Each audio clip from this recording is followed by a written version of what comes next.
one of the things they shouldn't be doing, the general public, is going out and buying masks. It actually does not help. It's not been proven to be effective in preventing spread of coronavirus amongst the general public.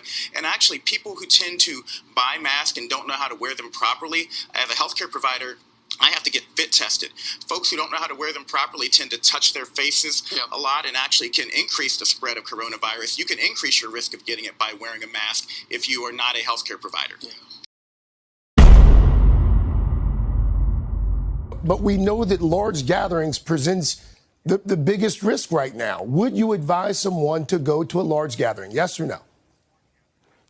Well, Craig, it's not a yes or no. Every single person has to make up their own mind. There are going to be people going to beaches, going to barbecues, going to different environments, and they have to look at their individual risk.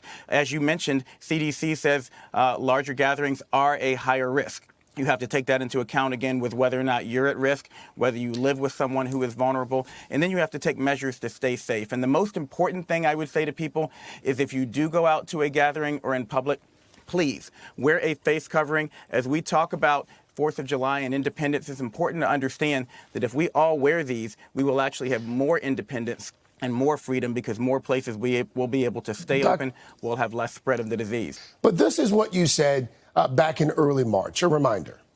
One of the things they shouldn't be doing, the general public, is going out and buying masks. It actually does not help. It's not been proven to be effective in preventing spread of coronavirus amongst the general public. What prompted the change of heart? Well, as I've said many times, Craig, and I'm glad you asked me the question, but it really does hurt when we share outdated information. It's important for people to understand that we now know 40 to 50% of cases of coronavirus are spread asymptomatically, and that's different than any other coronavirus we've experienced before, which means you could have no symptoms, no cough, no fever, and still be someone who's spreading the disease. We know that many of the new cases are being spread in much younger people, and it's why we now encourage everyone to wear a face covering or a mask so that you can prevent asymptomatic spread. If you want college football in the fall, young people, please wear a face covering. If you want prom next year, please wear a face covering. It can prevent asymptomatic spread and help us overcome this virus.